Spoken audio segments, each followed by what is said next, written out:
بسم الله الرحمن الرحيم لم يكن الذين كفروا من أهل الكتاب والمشركين منفكين حتى تأتيهم البينة رسول من الله يتلو صحفا مطهرة فيها كتب قيمة وما تفرق الذين أوتوا الكتاب إلا من بعد ما جاءتهم البينة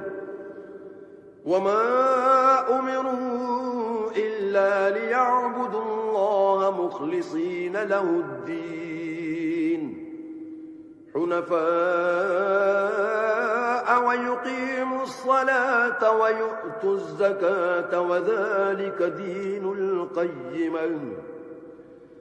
إن الذين كفروا من أهل الكتاب والمشركين في نار جهنم خالدين فيها أولئك هم شر البرية إن الذين آمنوا وعملوا الصالحات أولئك